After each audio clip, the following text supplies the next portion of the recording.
and welcome to SMNI. You're watching Business and Politics. I'm your host, Dante, Klink. For the first time on this program, we have a guest appearing for the second time. He is Lito Averia Jr., chairperson of Namfrel, or the National Citizens Movement for Free Elections. If you recall, Mr. Averia is an expert on cybersecurity. He lectures or facilitates talks on that and related topics like data privacy protection, disaster recovery and business continuity, and internet governance. He is also a resource person for the Supreme Court Subcommittee on E-Commerce and is a member of the PNP Anti-Cybercrime Group Advisory Council. For transparency, I should also add that he writes a weekly column for the Manila Times. We invited Mr. Averia today to talk about the recent barangay and sangguniang kabataan elections, which media and observers reported were generally peaceful. But there were pockets of violence, incidents of vote buying, and other poll infractions. With that, we will also talk about electoral reform and future elections, particularly about the preparations for 2025. We'll ask him what is Namfrel's assessment of the last elections and what can we learn from it for future polls. Lito.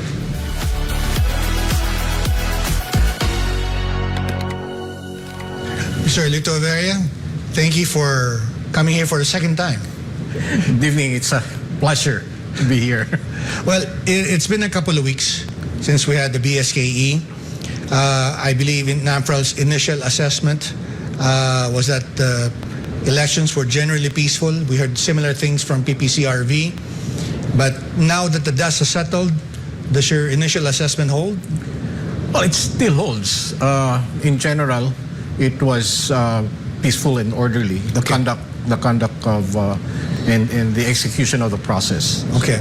So the election workers knew what to do on that day. Okay. Right. So, but of course, it was not 100% peaceful because there were areas where anomalies occurred or we observed. For example, election violence. There were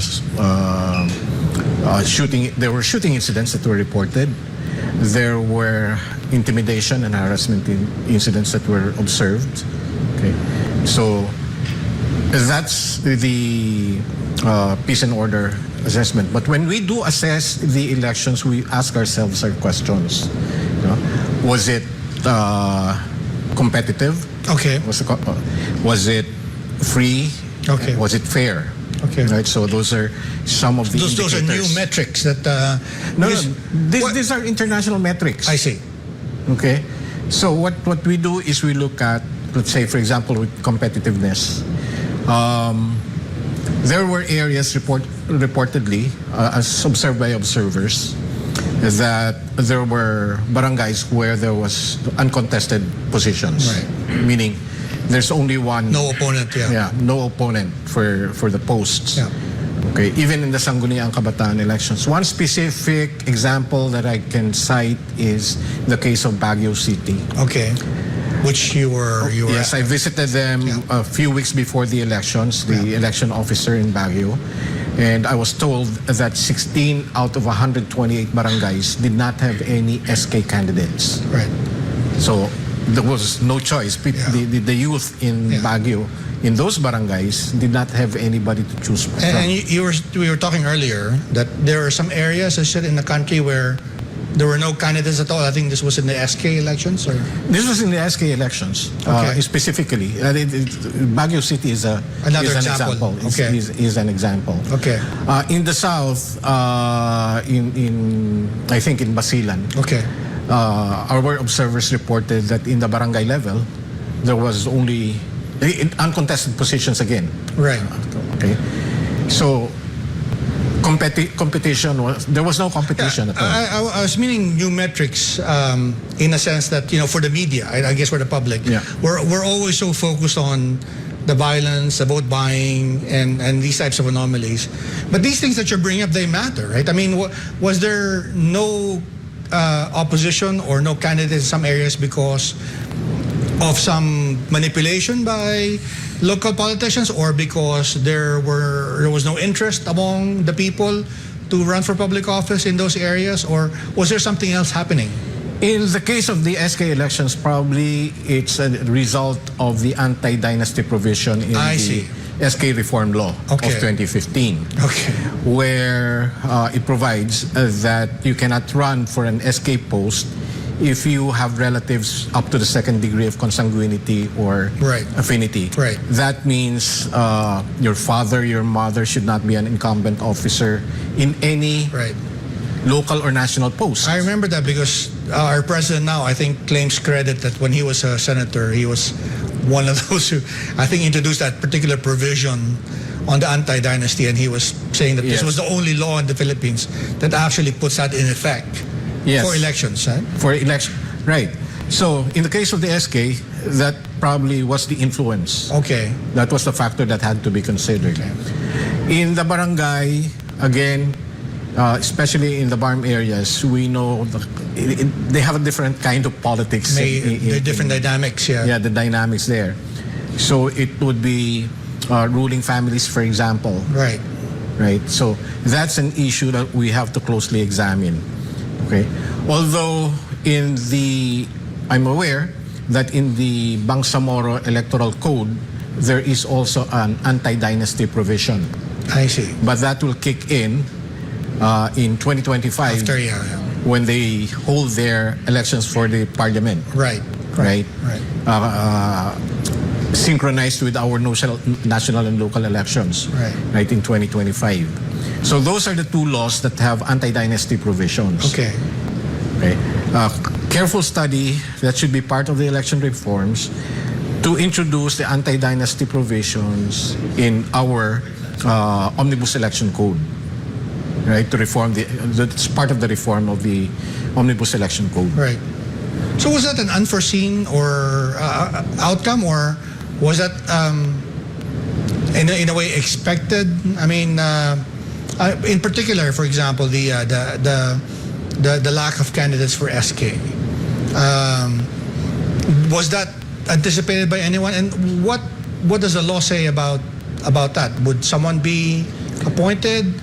And what would be the implications of that?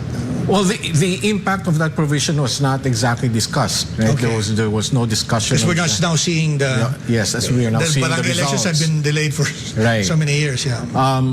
But the next action, I was told by the election officer of Baguio City, for example, that they will hold special elections in those areas. I see. Where they did not have SK candidates. I see. Or in barangays where they're also looking at and studying the uncontested posts, for I see. example.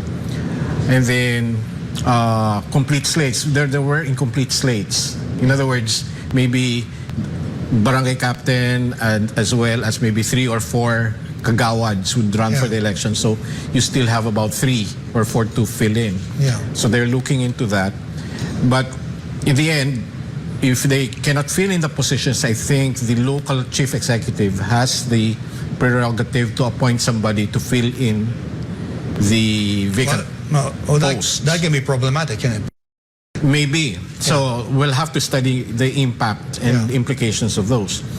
But the thing is, let's say, for example, in the SK, under the SK reform law, now,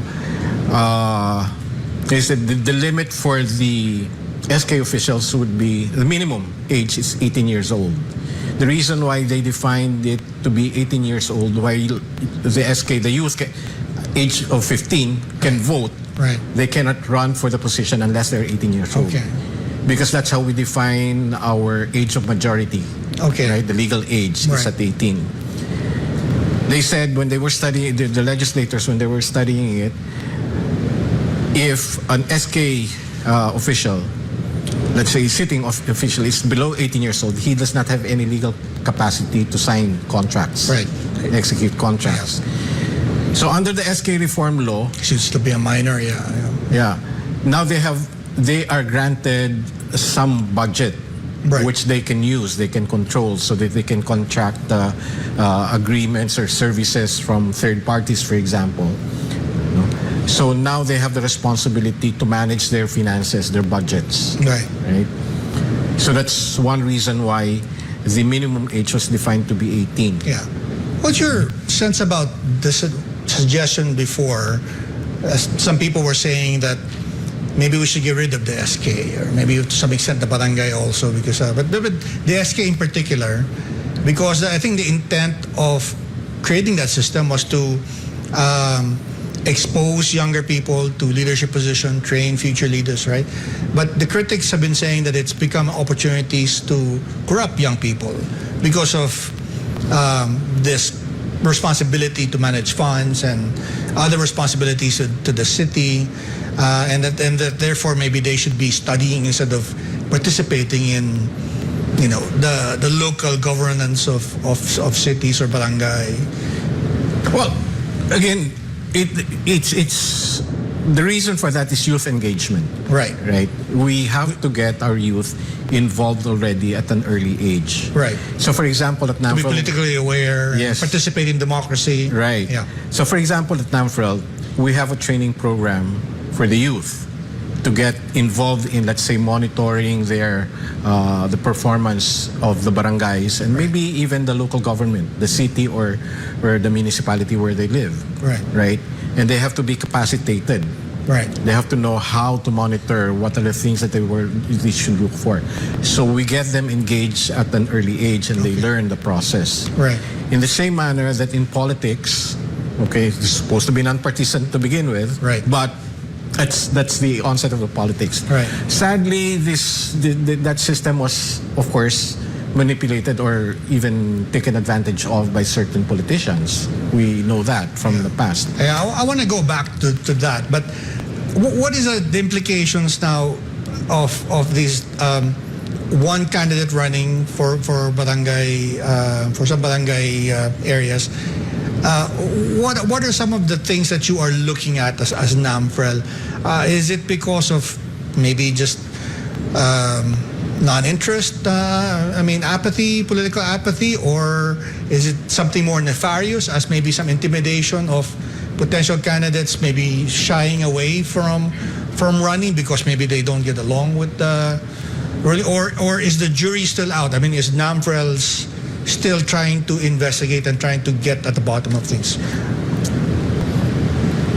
Let's face it, about 80% maybe of the country is run by political families. So that's the issue that you're That's the issue suspecting. that- Yes, that's what we have to dig into. A lot of people would like to run, but if Okay. they do not have the If they're connections, afraid, if they're intimidated, That's correct. if they don't have the resources. the yeah. barangay is supposed to be non-partisan, Right. right? But the reality is that these barangay officials would solicit support from the local government. Right. Okay? That is why they have to have a mechanism to put that together as an independent political body. After all, the role of the barangay is to implement national programs and even local programs At the grassroots, right? at the grassroots. Yeah. And they're the first First line of government, yeah. yes, facing the citizens, right? They're the ones who can identify the particular problems in a particular constituency, right? So we have to look at and study the mechanisms, the dynamics between the barangay and the local government. Sadly, again, these barangay officials would solicit support from the local government, from the local official, right? And that is where the thin line between non-partisanship and partisanship comes into play. Right. Right. So even in the SK, previously, before the SK reform law, I have a friend whose son ran in their barangay. Okay. Right? And at the time, it was the barangay that had control over the budget of the SK. Oh my gosh, okay. Right? So the barangay official approached the young lad, said, just sign it, we'll give you $1 million. Oh my goodness. Right? And that's where corruption starts. Right. Right? So instead of teaching them about good governance, democracy, Right. we're corrupting them at an early age. Right. And that's where our training program comes in. Right. Right. We're training them on good governance, good citizenship, introducing that program. And we're hoping to replicate that nationwide. In fact, we held our first run in February, right? And after some parties, some organizations heard about the training program, they started inquiring and they would like the same program to be run in their areas.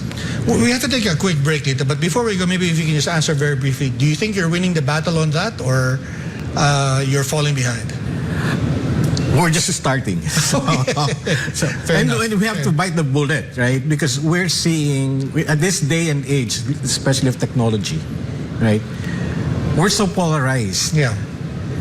The engagement of the youth is using electronic devices. That's where they engage, right? So we have to take advantage of that.